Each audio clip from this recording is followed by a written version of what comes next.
Well, I hope you've enjoyed part one and part two of our personal finance budget forecasting tool. And I hope you've learned a lot about Excel in the process. We are going to wrap that up in part three today, and we'll continue to learn about different Excel data analysis and general Excel features in the process. If that sounds good to you, let's head over to Excel. It's time to go down to our expenses section, and we're going to start that with a calculated column of taxes. Now, taxes would simply be equal to salary. We want it to be dynamic, so we're going to reference the salary row here, and then multiply that by our parameter, which is tax rate. And we're not going to make the same mistake we did before of not locking in our cell for the tax rate. So I'm going to use the keyboard shortcut F4 to lock it in, and there's our taxes for 2023. We'll take this formula, go to the bottom right, we want to drag it over. We'll just see some examples here. Okay, this is taking our new salary for 2024, multiplying by the same 20% tax rate. Now, in practice, as your income goes up, usually your tax rate would go up as well, depending on the country you're in. But we would scroll that over, and you can see what's really neat about this is now we're able to forecast what our taxes will be based on a forecasted salary based on an assumed salary growth. We have a lot of things that are linked together here, which is pretty neat. It's pretty neat functionality that Excel has in that way. All right, so we've calculated our taxes. Now, giving, that was going to be the salary times our giving percentage as well, 10%. Let's multiply that out and lock in the giving rate for the parameter that we've set in cell C7. There we go. Drag that across as well. All right. Now both of these are annual figures because they're referencing an annual salary. Our mortgage or our rent, usually the way we think about that is from a monthly basis. Now we could go ahead and put a particular mortgage value here. So I'm thinking, let's use a value of $1,200 per month. But our values here are actually annual values, so we would need to adjust that. And you could potentially use a calculator or hard code in what 1200 times 12 is and put that value here. I find that if a lot of people are going to think about something like a mortgage from a monthly basis, doing the calculation at an annual level, it's probably more intuitive if someone were to click into the cell to say equals the more intuitive value, a monthly rate of 1200 times 12. That'll be way more intuitive than just taking the result of that and just hard coding in whatever that equals. Putting equals 14,400 in here. Folks might think, how'd you get that? Hopefully it's clear that that's the mortgage for 2023, but I think even more intuitive would be to have the formula here that they can click into and say, oh yeah, 1,200 mortgage a month times 12 months makes sense. Now, what we'll assume here is that the inflation doesn't impact this. We'll make that assumption that the mortgage is kind of locked in for the next 10 years. And that makes the rest of the formula really easy. It's just going to always equal this cell. And if we drag that over, it's always going to equal the preceding cell. We're not adding anything to it, so it stays constant across all of the years. That's our assumption. Now we've kind of hard-coded, at least for this first cell, our mortgage rate. Maybe it makes sense to actually bake in some parameters at the top for some of these expenses, like what our mortgage is. That way we don't have to hunt down that row and update it here. It'll just be easier to have all of our inputted parameters at the top. So I might go ahead and do that. I'm going to say mortgage, and then I'll just take this exact formula, I'm going to copy it, paste it in here, using Control C to copy this, Control V to paste it. I'm going to copy the formatting over, so click on this dollar formatting with no decimals, take that format painter, apply it there. Okay, that's looking better. and then I will left align that. Now we're probably going to need to do the same thing with car payment, utilities, with groceries, with other. I'm just going to go ahead and make all of those parameters at the top so we can, focus on making updates at the top, and then everything down here is going to be calculated. I think that'll be a nice way to set it up. So I'm copying over those categories. Let's see, car payment, similar to mortgage. A lot of people think about that from a monthly basis as well. So we're going to set that to be a monthly value. In fact, let's go ahead and set our make this a monthly mortgage. So we use the 1200 here, and then we'll actually apply the annualizing of it in the spreadsheet below, the cells below. So we'll taking that monthly mortgage, multiplying by 12. Now car payment, this is an interesting one. Car payment, I don't know if you can expect a car to be reliable for 10 years. Maybe in some cases you can, but there could be some inflation, and so at a certain point, really your cash flow model might look more like at a certain point you expect to buy a new car, and then that has an impact on your car payment. Let's say that they're taking into account trade-in values and inflation and all of that. Let's just apply our inflation rate to the car payment just to create a little bit of a simpler model. And so in that sense, this won't just be a consistent car payment, it'll be our starting car payment, and we'll assume that utilities are impacted by the inflation rate as well. So we'll call this starting utilities. Same thing with groceries, starting groceries. So this is all of these are value that we expect for 2023, and starting other category for expenses that don't fit into the ones we've been specific about. All right, so we'll say $300 for our starting car payment. Let's just say starting utilities $300. We'll say our starting groceries are $300, and we'll say our other bucket is $300 as well for starters.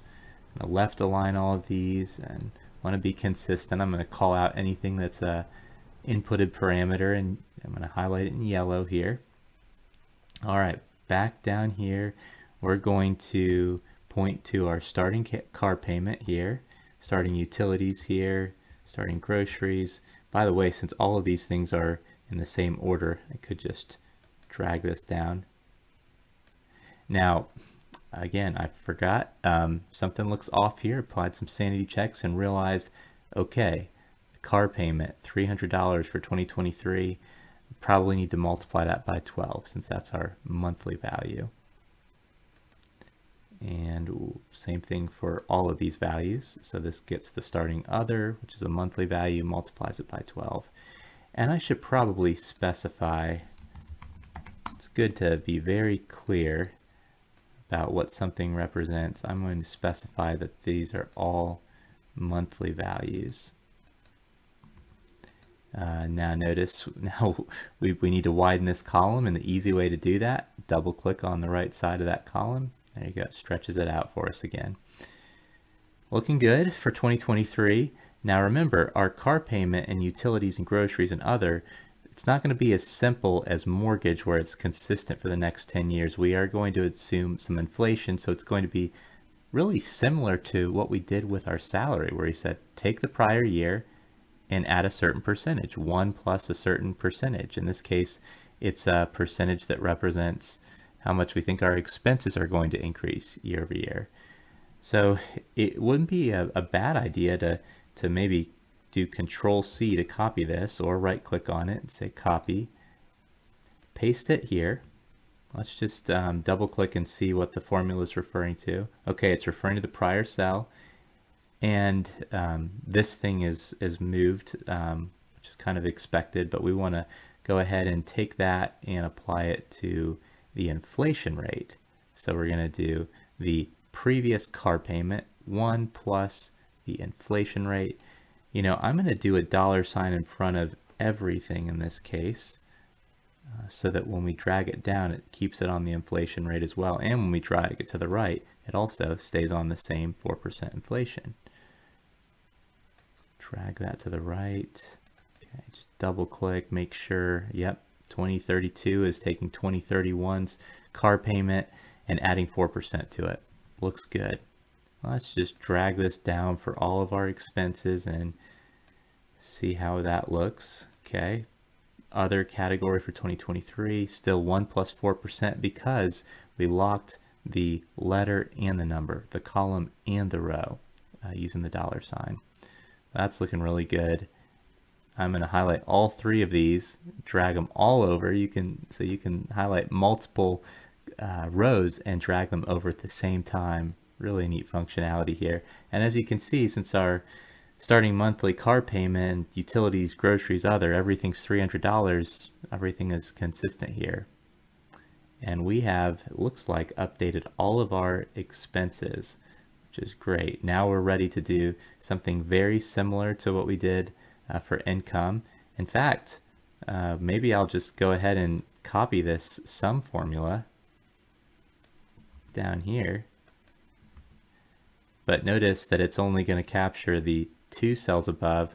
We can actually just go in here and easily stretch it out so that now it's going from cell C26 to C32, adding all of those up.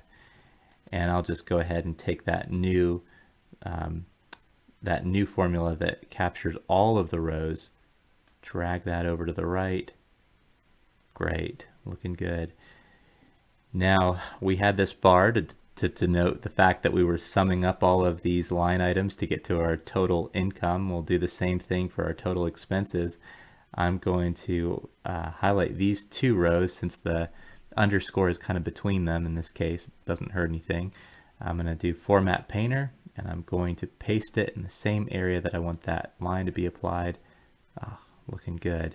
And I'll also center these to be consistent with the income section. So everything is centered.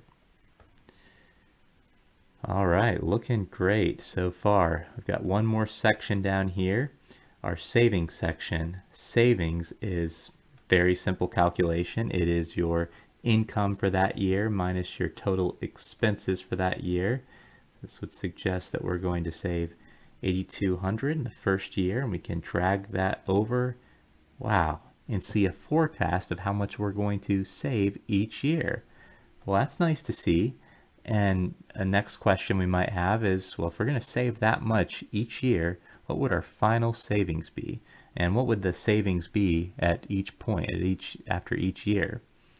So our starting savings balance or ending savings balance for 2023, this one will be unique because it's the first year we're looking at. We're going to come up here and point to our starting savings balance so that if that needs to be updated, we can, and it'll flow through. But we're going to take that starting savings balance for 2023 and we'll add the amount of savings we got in 2023, 8,200, but we'll reference it dynamically. We're not going to hard code 8,200. And there we have our ending savings balance for 2023. Now, if we were to drag this over, it'll still be referencing the cells up here. So we're going to, for 2024 and beyond, perform a different calculation to calculate our savings balance. Our savings balance will simply be what was your ending savings balance for the previous year, add to that whatever your savings is for that year, and that will be your new ending savings balance for 2024. And at this point we can simply drag it over. This is, I guess it's a good thing, we've got some large numbers here, and in order to adjust for that, we can maybe double click here. And yep, everything's kind of been adjusted. Now these cells are a little bit larger than these cells. I want to kind of keep it consistent, so I'm going to highlight all of the columns and then just make a slight adjustment there so that everything, all the years end up having the same width. We have a little more width for the first column, which I think is fine. I'm going to center these. It's looking good. Well, something I might do here is highlight this section in bold, or put the totals in bold. So I'm going to highlight that entire row, click on bold. Same thing here, bold, bold. Now there is a calculation, I guess there's a calculation happening with both of these, so I don't know. Yeah, savings balance is kind of what we're really trying to monitor, so I'll go ahead and put that there, and I might even put an underline here since there's some calculations being happening there. All right, so we are actually able to use this forecasting model, and based on our assumptions at least, we can kind of estimate what our savings balance would be after any year in the next 10 years. And of course, we could go further out than that. So I'll zoom out a little bit so we can maybe get a final snapshot of what our model looks like. Might even consider moving some of this over here so we don't have as much space, but yeah, we've got our starting savings balance that can be updated, rate of return, salary, growth rate, tax rate, giving percentage, and inflation rate, our expense assumptions, and all of that flows through to this model. Nothing is hard-coded down here, which is really neat. It means you can make all of your updates to assumptions up here. And so if we say, well, what if my starting salary was $60,000? What does that do? Imagine trying to calculate this by hand, starting with a salary of $50,000, and then for some reason you make an adjustment and you've calculated all of it and you forecast it out to 2032, and you say, yep, I should have, I'm expecting to have savings of going from 50,000 currently to 173,000 in 10 years. And then you say, oh, I messed something. I should have used a different inflation rate or a different starting salary, or you just wanted to see what it would be with a different salary. This allows you to simply update that cell. And now you can see, wow, if I go from 50,000 to 60,000 as my current starting salary, my savings goes up from 170 or 80,000 like it was before to about 270,000 instead 10 years from now. So cool that you just simply update one cell and everything else updates. So I hope you've gotten a lot out of this. I hope you can use this in your personal life. And if you really want to make this a little more actionable, if you think about it, this will be your homework assignment. I'll give you a preview into it now. If you think about it, people probably want to monitor how they're doing against their budget, what they've planned out, on a more frequent basis than annually. Monthly might be a more regular cadence. So what I'd like for you to do is consider this as your annual budget. Let's right click and rename it annual budget. Now I'd like for you to create your own monthly budget. So you might create another tab here, rename it monthly budget. Again, if you want to turn off grid lines like I do, you can just go to view and turn off grid lines.